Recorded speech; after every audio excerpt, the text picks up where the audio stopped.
여러분은 누군가와 관계를 만들어가고자 할 때 가장 먼저 다가가 인사를 먼저 할 것이고 그 이후에 자신에 대해 먼저 알리고자 할 것입니다.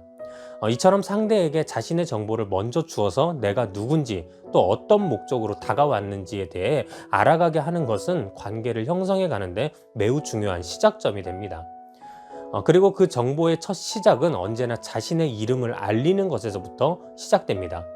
다시 말해 자신의 이름을 누군가에게 먼저 알려준다는 것은 단순히 이름 전달이라는 지식적 차원뿐만이 아니라 나는 당신과 인격적 관계를 맺길 원합니다 라는 의미가 내포되어 있다는 것입니다. 마찬가지로 예수님께서도 하나님의 뜻인 인류 구원을 이루시기 위해 우리에게 먼저 다가오셨고 우리와 온전한 관계를 맺기 위해 성경을 통해 자신을 나타내 주신 것입니다. 그래서 우리는 그동안 봐왔던 생명의 떡이신 예수 그리스도를, 세상의 빛 대신 예수 그리스도를, 양의 문이신 예수 그리스도를, 또 선한 목자 대신 예수 그리스도를, 그리고 지난주에 우리가 봐왔던 부활이요 생명이신 예수 그리스도를 통해 예수님이 어떤 분이신지 알게 되었고 결국 예수님만이 우리가 온전한 관계 맺어야 할 인류의 진정한 구원자 되심을 우리는 믿게 된 것입니다. 오늘은 제자들 특히 도마에 주여 주께서 어디로 가시는지 우리가 알지 못하거늘 그 길을 어찌 알겠사옵나이까? 라는 질문에 예수님은 다시 한번 자신을 나타내 주시는데 그것이 바로 길과 진리와 생명 되신 예수 그리스도인 것입니다. 이 속에는 예수님께서 당시 혼란스러워하며 근심하고 있던 제자들을 향해 주신 자기소개이기도 하지만 또 이 속에는 오늘날 이 땅에 사는 저와 여러분들과 같은 모든 사람들에게 인류 구원의 핵심이 어디에 있는지 분명하게 깨우쳐 주시는 예수님의 구원의 메시지이기도 한 것입니다. 때문에 우리는 오늘 성경을 통해 당시 제자들의 이런 질문을 할 수밖에 없었던 상황과 나아가 길과 진리와 생명이신 예수 그리스도께서 오늘날 우리에게 어떤 의미가 되시는지를 우리가 함께 알아보며 이 시간 은혜를 나누도록 하겠습니다. 예전 제가 신학생 때 한 번은 좀 낙심되는 일이 있었습니다. 그래서 저는 그 일과 그로 인한 저의 마음을 인터넷에 있는 한 기독교 커뮤니티에 글로 올리게 되었는데요. 잘 기억은 나지 않지만 내용은 대충 이랬습니다. 나 이런 일들로 인해서 지금 마음이 많이 낙심되었고 또 그로 인해 앞으로 내가 목회 사역을 감당해 나가야 할 텐데 어떻게 목회 사역을 해 나가야 할지 참 고민이 많아졌다는 그런 내용이었습니다. 그런데 그 글에 여러 댓글들이 달리기 시작하는데 정말 놀라운 것은 그 댓글들의 대다수가 저를 훈계하고 또 비난하는 내용들이었다는 것입니다. 문제가 있으면 기도하면 되지 뭐 한다고 이런 글을 올리느냐 에서부터 시작해서 아직 신학생이면서 벌써부터 그런 나약한 생각을 갖고 있으면 나중에 어떻게 목회를 하겠느냐 등등 정말이지 살면서 그렇게 수많은 비난과 훈계를 일순간에 받아본 적은 처음이었습니다. 물론 이 일로 누군가가 저를 위로해 줄 것이라고 기대했던 것은 아니지만 그렇다고 이렇게 여러 비난과 훈계를 받을 것이라고도 생각하지 못했기에 당시에 그 댓글들은 저에게는 좀 충격적이었습니다. 이처럼 우리는 때로 세상에서 생각하지 못했던 비난과 훈계를 들으며 어떤 큰 뜻을 위해서는 지금의 나의 감정과 마음들은 포기하고 감춰야만 한다고 무언의 강요를 받곤 하는 것입니다. 하지만 하나님께서는 이와는 좀 다른 방법으로 우리를 인도하고 계십니다. 실제 우리는 성경을 통해 우리의 아주 작은 부분과 나의 마음속 아주 작은 소리까지도 귀 기울이시고 어루만지시는 세밀하신 하나님에 대해 알게 될 때가 있습니다. 예를 들어 엘리야가 로뎀나무 아래에 도착하여 하나님께 사역의 어려움과 고난으로 인해 나를 죽여주시옵소서 라고 말할 때 하나님은 그런 엘리야에게 내가 그러고도 선지자냐? 라고 꾸짖으시는 것이 아니라 그를 재우시고 먹이시며 그의 힘든 육체를 회복시켜 주셨고 또 그에게 지진이나 천둥이 아닌 불이 아닌 세미한 바람으로 다가오셔서 그의 낙심하고 있던 마음을 잔잔하게 어루만져 주시며 위로하셨던 것을 보게 됩니다. 이처럼 하나님은 우리의 아주 작은 마음에도 헛되다, 그거 쓸데없는 짓이다 라고 하지 않으시고 오히려 그 모든 것을 공감하시고 보듬어 주시는 하나님이셨던 것입니다. 그리고 우리는 바로 그런 모습을 오늘 본문 속 제자들을 대하는 예수님의 모습을 통해 다시 보게 됩니다.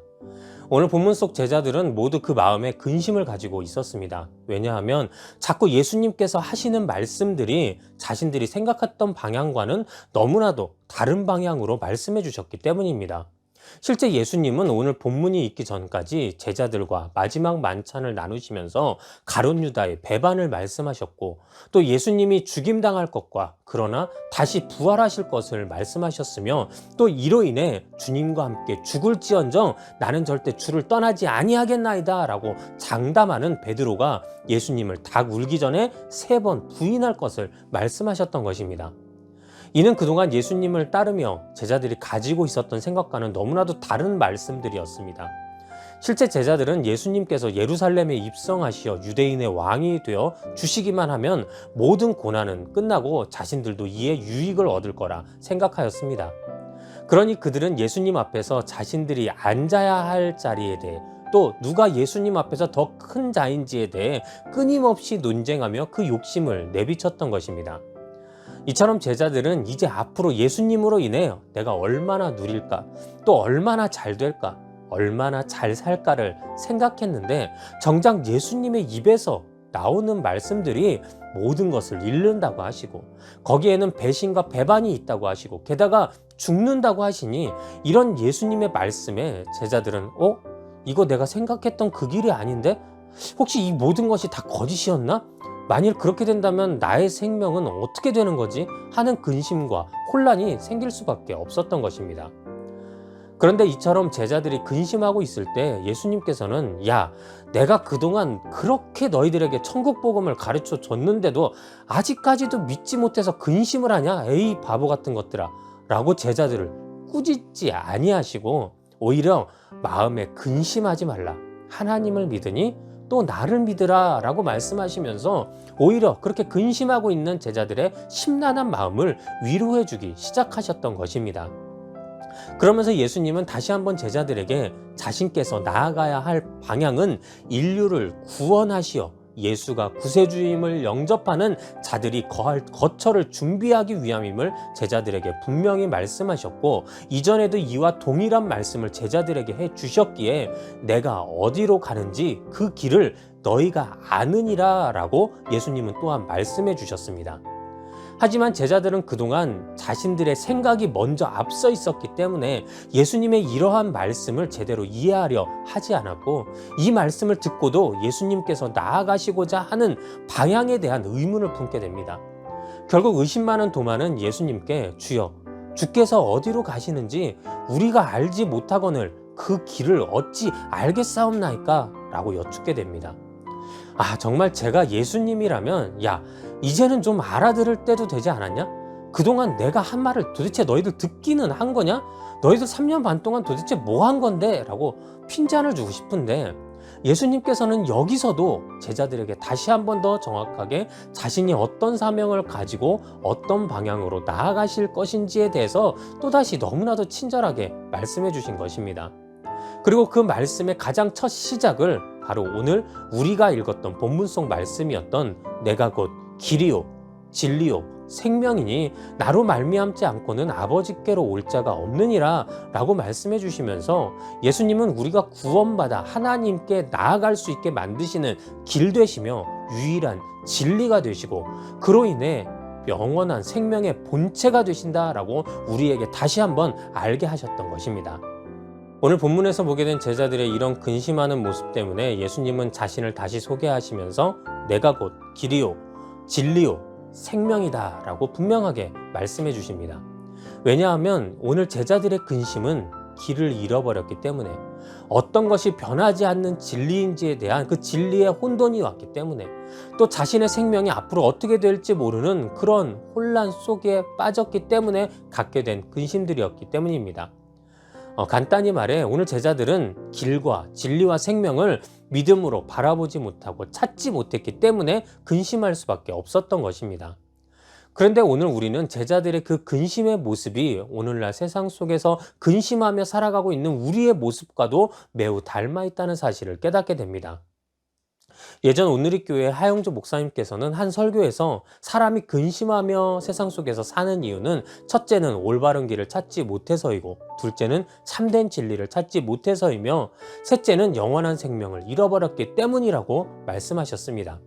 그렇습니다. 우리 역시 세상 속에서 어디가 바른 길인지, 또 어디로 가야만 하는지를 늘 찾고자 노력하지만, 정작 우리가 확실하다고 생각한 그 길 끝에서 우리는 더 이상 나아갈 수 없는 그런 장벽을 만나게 되고, 결국 이 길도 올바른 길이 아니었음을 깨닫게 되어 우리는 그렇게 또 근심하고 마는 것입니다. 또한 우리는 참된 진리를 찾기 위해 늘 노력하는데, 정작 우리가 세상 속에서 찾게 되는 진리는 언제나 진리를 가장한 거짓을 발견하게 되고 마는 것입니다. 그러니 그 넘쳐나는 거짓과 비리들로 인하여 또 우리는 그렇게 근심하게 되고 맙니다.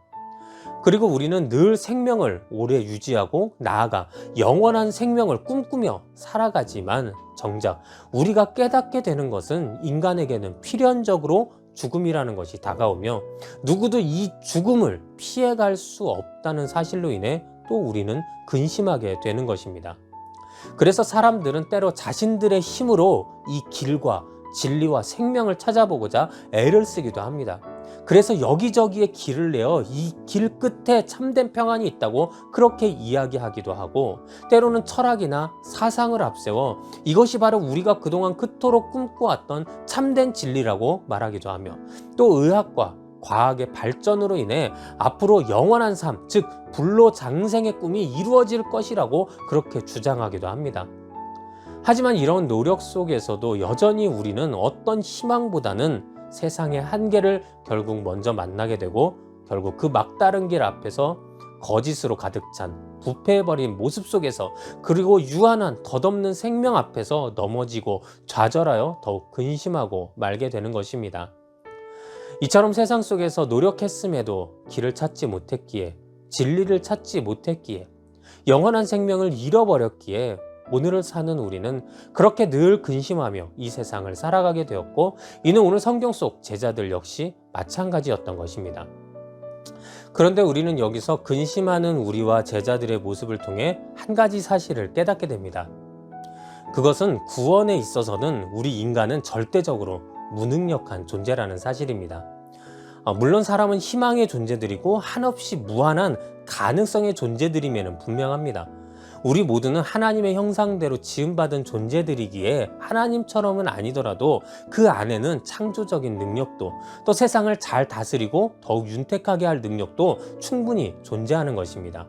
하지만 이렇게 가능성이 넘쳐나는 사람이지만 구원이라고 하는 문제 앞에서는 어떠한 능력도 또 어떠한 방법도 스스로 발견해낼 수 없는 그런 무능력한 존재가 될 수밖에 없습니다. 그래서 성경 로마서 3장 10절에서부터 12절까지 말씀에도 기록된 바 의인은 없나니 하나도 없으며 깨닫는 자도 없고 하나님을 찾는 자도 없고 다 치우쳐 함께 무익하게 되고 선을 행하는 자는 없나니 하나도 없도다 라고 말씀하시면서, 우리 사람은 자신의 죄를 깨닫고 해결할 능력이 없으며 결국 구원의 길과 진리와 생명을 절대 찾아낼 수도 누릴 수도 없는 존재들이라 증거하였던 것입니다. 때문에 이런 우리에게는 반드시 이 죄 가운데에서 난 사람이 아닌 전혀 다른 그 죄와는 무관한 곳에서 온 존재, 즉 구원자가 오셔서 우리를 구원의 문으로 인도해 주셔야만 하는데, 성경은 바로 그분이 예수 그리스도이시며, 때문에 오직 예수 그리스도만이 우리 모든 인류의 구원자, 즉 구원의 길과 진리와 생명이 되신다고 이처럼 증거하였던 것입니다. 우리는 흔히 하나님의 사랑과 은혜를 빗대어 이야기할 때 부모를 빗대어 이야기하곤 합니다. 물론 세상 속에서 아무리 훌륭한 부모라 할지라도 절대 하나님의 사랑과 은혜를 뛰어넘을 수는 없습니다. 그러나 이처럼 그 부모가 하나님과 비교가 되는 이유는 바로 아무 대가 없이 자신의 모든 것을 자녀들에게 내어주고자 하는 그런 헌신적인 사랑의 모습이 부모에게서도 나타나기 때문입니다. 이는 오늘 성경 속 예수님도 마찬가지셨습니다. 오늘 성경 속에서 예수님께서는 자신이 우리의 길과 진리와 생명이 되신다고 분명하게 밝히고 계십니다. 그리고 이 속에는 우리 모든 사람들에게 정말이지 어마어마한 축복의 말씀이요 은혜가 된다는 사실을 우리는 반드시 믿어야 합니다. 여러분, 은혜라는 것이 무엇입니까? 성경은 은혜를 자격 없는 자들에게 주신 값없는 선물이라 표현합니다. 우리가 무엇인가를 얻기 위해 스스로 값을 지불한다면 이는 절대 은혜라고 말할 수 없습니다. 우리 스스로가 대가를 지불하였기에 그에 상응하는 것을 얻은 것은 당연한 것입니다. 때문에 여기에는 어떤 감사도 또 누군가를 높일 필요도 존재하지 않습니다. 하지만 성경은 구원, 즉 자신들의 죄를 스스로 해결하는 능력에 있어서 사람은 절대적으로 무능력한 존재들이며, 때문에 구원은 절대로 우리 인간들이 스스로 대가를 지불할 수 있는 것이 불가능한 것임을 분명하게 증거하고 있습니다.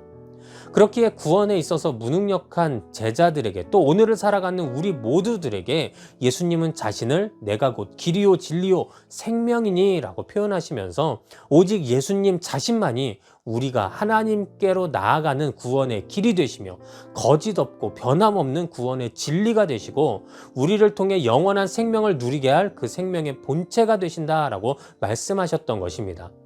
게다가 우리 죄의 대가까지도 자신의 생명을 십자가에 내어 주시면서까지 대신 속량해 주셨기에 우리의 길과 진리와 생명 되신 예수님은 곧 우리에게 주신 하나님의 값없는 선물이요 무능한 우리에게 구원을 허락하신 진정한 주님의 은혜가 됨을 우리는 반드시 믿어야만 합니다. 성경 사도행전 4장 12절에는 다른 이로서는 구원을 받을 수 없나니 천하 사람 중에 구원을 받을 만한 다른 이름을 우리에게 주신 일이 없음이라 하였더라 라고 증거하고 있으며, 또 로마서 10장 9절에는 내가 만일 내 입으로 예수를 주로 시인하며 또 하나님께서 그를 죽은 자 가운데서 살리신 것을 내 마음에 믿으면 구원을 받으리라 라고 증거하면서 우리에게 구원의 길과 진리와 생명 되시는 그 구원의 은혜가 되시는 이는 어떤 다른 이름도 아닌 오직 예수 그리스도 한 분뿐임을 분명하게 증거하고 있는 것입니다. 때문에 우리 성도들은 어떤 순간 속에서도 바로 이 믿음, 예수님께서 구세주가 되셔서 우리의 구원의 길과 진리와 생명이 되신다는 이 믿음, 그리고 예수님께서 자격 없는 우리를 위해 모든 죄를 대속해 주신 그 은혜의 주님이 되신다라고 하는 그 믿음, 마지막으로 예수님께서 결국 죽음을 이기시고 부활 승천하셔서 모든 믿는 자들의 부활의 첫 소망이 되어 주셨다라고 하는 바로 그 믿음을 절대 잊지 말아야 할 것입니다. 사랑하는 여러분, 이제 말씀을 마치겠습니다. 죄 안에 있는 자는 절대 그 안에서 스스로의 구원자가 될 수 없습니다. 때문에 이 죄악된 세상 속에서 나온 각종 이단들, 또 사회적 이념과 사상들은 절대 우리를 구원으로 인도하지 못하며 모두 막다른 길이요 거짓이요 죽음만을 우리에게 줄 뿐입니다. 하지만 오직 예수 그리스도께서는 우리 구원의 길과 진리와 생명이 되시기에 오늘 우리는 이 근심 많은 세상 속에서도 은혜로 살아갈 수 있게 됨을 우리는 반드시 믿어야 할 것입니다. 그 은혜가 내게 임했기에 우리는 주님께 감사함으로 찬양하며 나아가게 되고, 그 은혜가 너무 크기에 우리는 예수님을 전심으로 예배할 수밖에 없게 되는 것입니다. 바라기는 오늘 영상으로 함께 은혜 나누는 모든 분들도 우리의 진정한 길과 진리와 생명이 되시는 예수님을 마음 깊이 새기시며 절대 그 믿음이 흔들리지 않도록 노력하는 삶을 살아가는 그런 모든 여러분들이 되시기를 주님의 이름으로 축원합니다.